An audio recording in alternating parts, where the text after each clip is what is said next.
Dua botak bangun tu kena bagi mana satu? Saya mengucapkan terima kasih kepada Dato' Yang Di-Pertua memberikan peluang kepada saya membahas Belanjawan 2013. Perkara yang saya hendak menyentuh ialah ekonomi kita yang akan bertimpa ribut, the perfect storm. Menurut analisa pakar ekonomi Nouriel Roubini, negara kita adalah yang paling mudah terdedah dengan izin, the most vulnerable, dengan ramalan senario ekonomi the perfect storm. Roubini berkata ekonomi negara kita keupayaan terendah dari segi kemampuan kewangan dan fiskal untuk mengatasi krisis yang akan melanda ekonomi global. Roubini berkata Malaysia tidak melaksanakan perubahan yang penting. Mengikut laporan ekonomi 2012, hutang negara pada akhir Jun 2012 ialah ringgit Malaysia 502.359 bilion. Ini adalah akibat bajet defisit 16 tahun berturut-turut. Hutang kerajaan adalah 53.7% daripada KDNK dan sampai ke tahap-tahap peminjaman yang dibenarkan iaitu 55% daripada KDNK. Yang berhormat Pematang Pau, Gombak, Machang, Klang, Shah Alam dan ahli-ahli parlimen yang lain di sebelah Dewan ini telah menyentuh tentang tindakan yang harus diambil untuk memberikan perlindungan kepada rakyat dari kemelesetan ekonomi yang akan menimpa negara kita. Mereka telah menarik perhatian kepada belanjawan alternatif yang dibentangkan oleh Pakatan Rakyat. Saya hendak menarik perhatian kepada 7 perkara yang harus dibetulkan dan harap diperbaiki supaya memberikan perlindungan kepada rakyat untuk menghadapi cabaran ekonomi. Isu pertama ialah penjelasan dasar yang kerajaan akan mengikuti. Saya meminta kerajaan menjelaskan sama ada dasar ekonomi baru akan dimansuhkan selepas PRU13. Rakyat dan pelabur asing dan tempatan hendak tahu hala tuju kerajaan sebelum dan selepas PRU13 supaya mereka dapat membuat persiapan untuk menghadapi kemelesetan ekonomi. Perdana Menteri pada 30 Mac 2010 di persidangan Invest Malaysia membentangkan model ekonomi baru. Yang berhormat Perdana Menteri di peringatan 14 ucapan berkata, kita juga mengenal pasti beberapa polisi yang telah berjaya mencapai tujuan pada era sebelum ini. Namun, kini mungkin menjadi penghalang kepada kejayaan, merencak pasaran dan meletakkan kita dalam kedudukan yang kurang berdaya saing. Perdana Menteri di peringatan 14 ucapan beliau berkata, dasar ekonomi baru dengan tindakan afirmatif telah berjaya dilaksanakan selama 40 tahun yang lalu. Namun begitu, bilangan isi rumah berpendapatan rendah masih lagi banyak di Malaysia. Kerajaan kini berhadapan dengan masalah abad ke-21 yang memerlukan pendekatan baru untuk menyelesaikannya. Tidak lama kemudian, pada 29 Mei 2010, Majlis Perundingan Melayu, Persatuan Peniaga Melayu dan NGO Bumiputera dalam Kongres Ekonomi Bumiputera dengan tegas dan jelas menolak MEB. Yang berhormat Pasir Mas sebagai pengerusi dan Presiden Perkasa berkata, MEB gagal meletakkan agenda Bumiputera kerana ia adalah asas perlembagaan dan rumusan model ekonomi baru ini adalah satu penghinaan kerana menolak semangat DEB. Perdana Menteri dalam ucapan penutup Kongres berkata, takkan saya sebagai anak pengasas DEB akan mengkhianati perjuangan ayahanda saya. Tak mungkin. Mengikut ucapan dan Kongres Ekonomi Bumiputera, janji Perdana Menteri yang dibuat di persidangan Invest Malaysia tidak akan ditepati. Perdana Menteri telah berjanji kepada MPM, Persatuan Peniaga Melayu dan NGO Bumiputera, DEB akan dilanjutkan. Tetapi Roubini, salah satu penasihat dalam NEAC menyatakan di dalam artikel bertarikh 13 Januari 2011 bahawa sebab bantahan daripada golongan Bumiputera tertentu, MEB tidak akan dilaksanakan sebelum PRU 13, tetapi akan dilaksanakan selepas PRU 13. Kenyataan Rob ini kalau benar bahawa MEB akan dilaksanakan selepas PRU 13, bermakna DEB akan dimansuhkan. Pada saya ini tidak adil. Kepada mereka yang membantah MEB dan mempercayai janji DEB akan dilanjutkan, oleh yang demikian saya minta kerajaan memberikan penjelasan penuh supaya golongan yang hendak DEB dilanjutkan dan juga golongan lain yang hendak DEB digantikan dapat mengetahui dan tidak akan terkejut selepas PRU 13 bahawa mereka terperangkap dengan agenda tersembunyi. Isu kedua ialah peralihan sistem cukai GST. Perdana Menteri dalam peringatan 80 sehingga 83 dan 145 dalam ucapan Belanjawan 2013 telah merujuk kepada pengalihan sistem cukai daripada cukai pendapatan kepada sistem cukai yang digambarkan sebagai lebih adil. Kita semua mengetahui cukai ini adalah cukai barangan dan perkhidmatan atau dipanggil GST. Kerajaan harus mengadakan perbincangan awam kerana pertukaran sistem cukai adalah perkara penting yang melibatkan semua rakyat dan tidak boleh dilaksanakan dengan cara tergesa-gesa. GST adalah sistem yang tidak adil sebabnya adalah cukai penggunaan dengan izin, a tax on consumption. Sistem cukai ini adalah sistem cukai regresif. Orang kaya dan miskin diwajib membayar cukai dengan kadar yang sama. Cukai GST akan membebankan golongan kelas pertengahan dan kelas rendah dan menjejaskan kualiti kehidupan mereka. Kerajaan harus ingat bahawa 60% isi rumah mempunyai pendapatan bulanan kurang daripada 3,000 sebulan dan mereka diberikan BRIM. Akibat dengan mengadakan GST, cukai yang mereka akan membayar akan lebih daripada bantuan yang diberikan kepada mereka. Saya juga meminta kerajaan mengesahkan kadar GST adalah 4% dan kos adalah 3%. Ini bermakna kerajaan akan mengadakan pendapatan hanya 1%. Pada saya ini tidak berbaloi berbanding dengan kesusahan kepada rakyat. Isu ketiga ialah untuk melindungkan rakyat daripada credit crunch. Ekonomi negara kita adalah ekonomi yang terbuka dan akan ditimpa oleh kemelesatan ekonomi global. Oleh yang demikian, kerajaan harus mengambil perhatian tentang masalah yang akan melanda penduduk-penduduk. Kerajaan telah memberikan tumpuan kepada pelaburan domestik.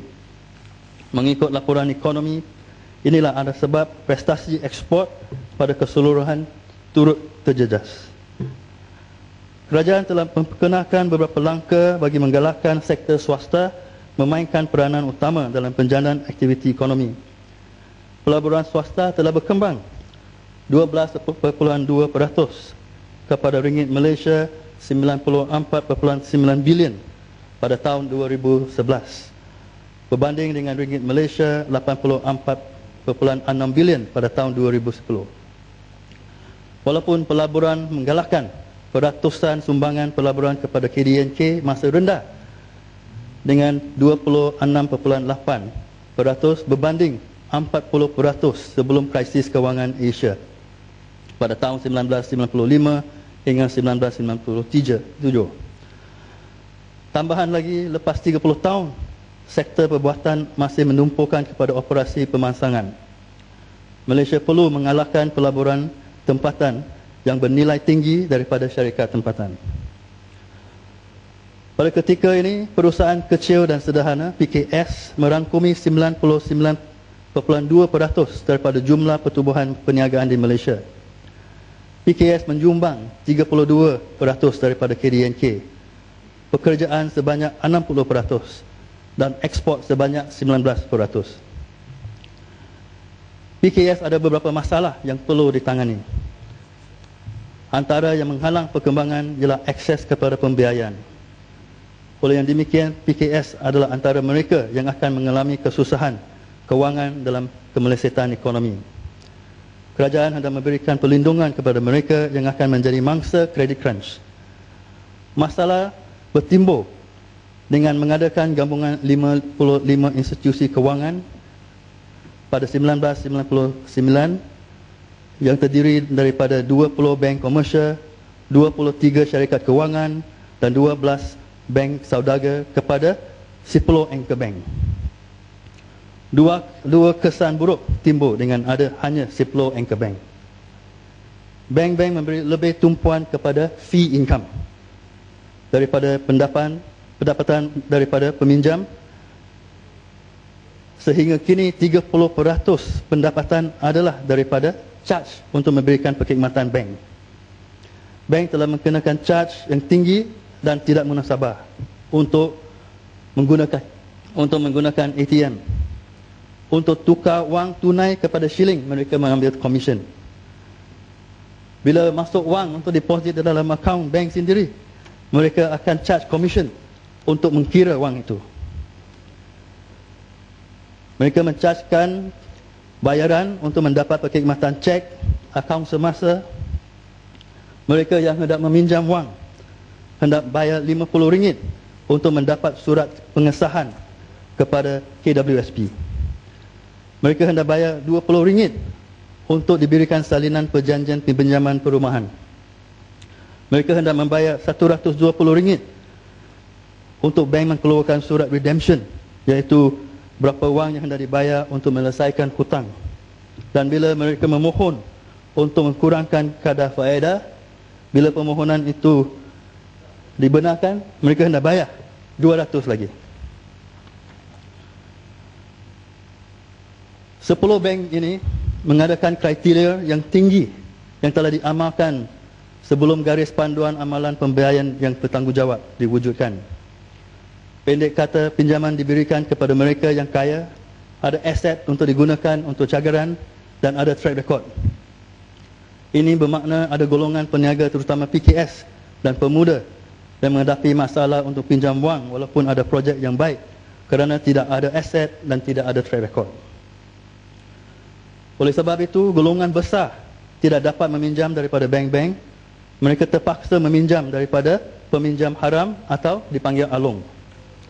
Kita semua tahu masalah mereka yang meminjam wang dari alung. Yang Berhormat Sedang telah melaporkan pada tahun 2008 terdapat 280 kes dilaporkan terhadap keganasan alung mengkutipkan bayaran. Dalam tahun 2009, kes ini naik sehingga 578 dan makin naik setahun. Kita semua mengetahui ada ramai peminjam-peminjam yang terpaksa melarikan diri daripada alung, dan malangnya juga ada mereka yang membunuh diri bersama dengan keluarga kerana taktik alung ini mereka tidak dapat menahankan.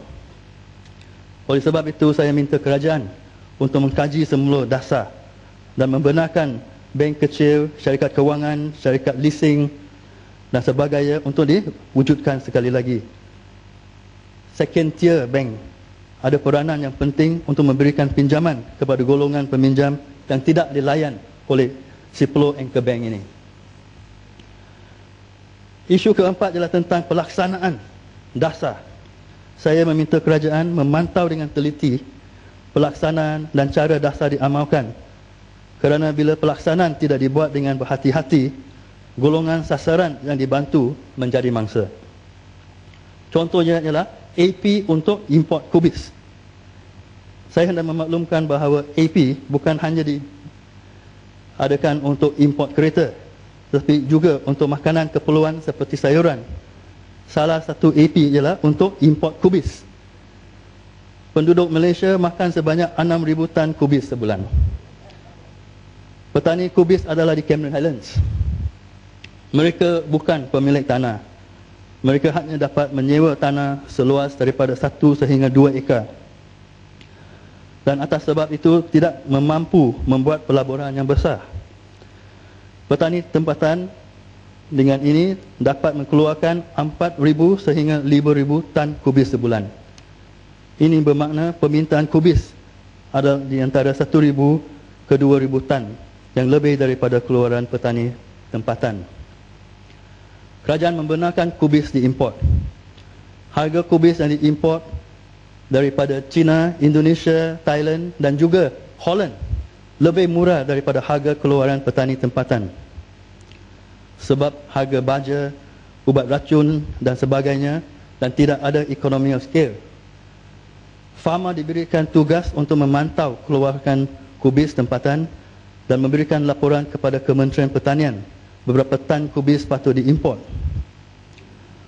Farmer walaupun memantau tidak ada kuasa untuk mengeluarkan AP. AP dikeluarkan oleh Kementerian Pertanian. Oleh sebab itu Kementerian telah keluarkan AP untuk mengimport kubis lebih daripada baki permintaan keluaran tempatan, iaitu lebih daripada 2,000 tan.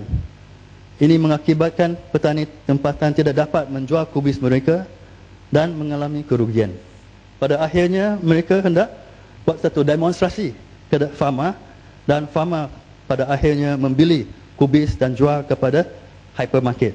Tapi ini adalah satu contoh yang menunjukkan bahawa amalan itu juga penting daripada dasar.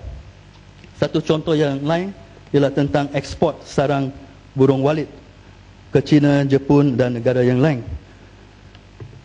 Pada ketika ini ada ban kepada ekspor dan kementerian telah keluarkan beberapa syarat. Tetapi syarat ini pada pendapatan penternak tidak sesuai dan menyusahkan mereka. Saya meminta menteri berkenaan untuk mengkaji semula syarat-syarat ini dan mencari satu penyelesaian, kerana ini sudah berlanjutan 15 bulan dan menyusahkan penternak-penternak. Isu kelima ialah tentang rasuah. Perdana Menteri telah memberikan peruntukan 276 juta ringgit Malaysia kepada SPRM bagi membantaras rasuah. Walaupun peruntukan kewangan ini adalah penting, kerajaan hendak mengambil kira masalah yang dialami oleh SPRM. Ada dua perkara. Mengikut laporan Sarawak Report, Peguam Negara Malaysia tidak memberikan kerjasama kepada ICAC Hong Kong dalam siasatan kes rasuah berjumlah $90 juta yang melibatkan Ketua Menteri Sabah. Atas sebab siasatan tidak dapat dijalankan di Malaysia, ICAC menarik balik dakwaan dan wang yang telah tersita sebanyak $16 juta dikembalikan. Laporan Sarawak nampaknya berasas kerana Peguam Negara Switzerland telah membuka siasatan terhadap Bank UBS untuk kes money laundering melibatkan akaun Ketua Menteri Sabah yang disiasat oleh ICAC sebelum itu. Saya juga meminta penjelasan daripada kerajaan atas sebab SPRM tidak dapat mendakwa dan sabit mereka yang menerima rasuah di beberapa kes di mana pihak berkuasa negara asing telah mendakwa, sabit dan denda pegawai asing yang memberi rasuah kepada pegawai Malaysia. Contohnya, Securities and Exchange Commission USA telah mendakwa dan denda Alcatel-Lucent $137 juta untuk kesalahan rasuah antaranya bayaran $700,000 kepada dua pegawai kerajaan Malaysia untuk mendapat maklumat sulit. Syarikat German Siemens didenda $1.6 bilion untuk kesalahan rasuah di beberapa negara termasuk Malaysia yang terlibat Power Transmission dan Distribution Group Siemens. Syarikat Perancis Alstom didenda oleh Switzerland ringgit Malaysia 133 juta untuk kesalahan rasuah termasuk bayaran untuk mendapat kontrak di Malaysia. Alstom telah diberikan beberapa kontrak termasuk kontrak ringgit Malaysia 2.8 bilion oleh tenaga Malaysia untuk loji jana kuasa 1,300 megawatt di Manjung. Alstom juga mendapat kontrak di Lumut, Kuala Langat, Hulu Terengganu dan lain-lain tempat. Isu keenamnya tentang keselamatan. Yang Berhormat Menteri mengumumkan peruntukan 591 juta untuk menurunkan kadar jenayah. Ini termasuk peruntukan sebanyak 20 juta untuk membeli 1,000 motosikal kepada pihak polis. Ini amat dialukan kerana mempertingkatkan keselamatan walaupun harga setiap motosikal adalah lebih daripada harga biasa. Selain daripada motosikal, saya meminta kerajaan untuk memberikan perhatian kepada pembinaan balai polis. Beberapa balai polis telah dicadangkan, dibina di dalam rancangan Malaysia ke-9 dan ke-10. Tetapi sehingga kini, wang belum diturunkan. Contoh adalah balai polis di Bandar Country Home Sarawak, kawasan saya. Tapak telah diperolehi, tetapi balai belum dibina dan pihak polis telah menggunakan show house pemaju untuk masa sementara, tetapi masa ini sudah menjadi 15 tahun dan show house telah juga usang. Kita amat kesian kepada pihak polis yang menunaikan tanggungjawab mereka, tetapi walaupun dengan motosikal baru, tidak ada bumbung dan tidak dilindungi daripada cuaca, kesian kepada mereka. Isu ketujuh ialah tentang PTPTN. Perdana Menteri telah menghuraikan rancangan Pakatan Rakyat untuk memberikan pendidikan percuma sebagai sesuatu yang akan membangkrupkan negara. Yang Berhormat Perdana Menteri mengumumkan diskaun 20,000 untuk bayaran PTPTN. 20% ya. Saya meminta kerajaan kalau tidak memberikan pendidikan percuma untuk masa kemelesetan ekonomi ini, memberikan satu tempoh moratorium kepada pelajar sehingga mereka mendapat gaji yang sewajar dengan tahap pendidikan mereka. Contohnya 3,009 sebulan. Kerajaan membuat keputusan untuk membenarkan pihak swasta dengan tujuan mencari keuntungan untuk membuka dan mengurus institusi pendidikan pada 1996. Ini dipanggil institusi for profit berbandingan dengan institusi swasta sebelum itu yang beroperasi bukan untuk mencari keuntungan. Antara matlamat dasar ini ialah kekurangan beban kewangan kerajaan untuk membina jumlah universiti yang hendak diadakan kerana pelajar yang layak bertambah. Pada 1996, kerajaan meluluskan 6 akta untuk pelajaran tinggi dan membenarkan IPTS diswastakan dan IPTA dikorporatkan dengan izin Liberalisation of Private Higher Education and Corporatization of Public University. Tetapi ada masalahnya. Dengan ada syarikat swasta membuka institusi pendidikan tinggi dengan mencari keuntungan, masalah kualiti menimbul. Mengikut kajian Institut Penyelidikan Pendidikan Tinggi Negara bertarikh 31 Mei 2012, kawalan kualiti pendidikan tinggi swasta adalah satu isu kritikal. Pelajar yang hendak bayar pinjaman PTPTN untuk mengambil kursus IPTS ibarat jatuh di timpa tangga bila mereka hendak membayar pinjaman tetapi tidak dapat cari kerja sewajar graduate kerana pengajaran yang tidak berkualiti. Masalah yang timbul dengan liberasi pelajaran tinggi IPTS antaranya ialah kualiti pengajaran IPTS menjadi isu utama. Kualiti pensyarah di IPTS tidak memuaskan berbanding dengan pensyarah IPTA yang berkelayakan masters, tetapi di IPTS undergraduate degree holder menjadi pensyarah. IPTS kurang menjalankan research dan menerbitkan kertas akademik. Sebab ITPS mencari keuntungan kemudahan seperti perpustakaan tidak begitu lengkap berbanding dengan IPTA. Hujah bahawa penswastaan pelajaran tinggi mengurangkan beban kewangan kerajaan tidak benar. Pelajar terpaksa meminjam wang untuk membayar yuran tinggi. Untuk mengatasi masalah yuran tinggi, kerajaan menubuhkan PTPTN. Ini bermakna wang kerajaan yang dipinjam kepada pelajar sebenarnya diberikan kepada IPTS dan menjadi keuntungan kepada mereka. Dalam tempoh 14 tahun, PTPTN telah memberikan pinjaman ringgit Malaysia 44.62 bilion kepada 1.99 juta pelajar. Ringgit Malaysia 23.78 bilion kepada IPTA dan ringgit Malaysia 20.84 bilion kepada IPTS. Daripada 1.99 juta peminjam, hanya 769,848 yang membayar dengan jumlah ringgit Malaysia 3.37 bilion. Tapi yang penting ialah 600 IPTS bergantung kepada PT-PTN kerana majoriti pelajar mereka meminjam dari PT-PTN.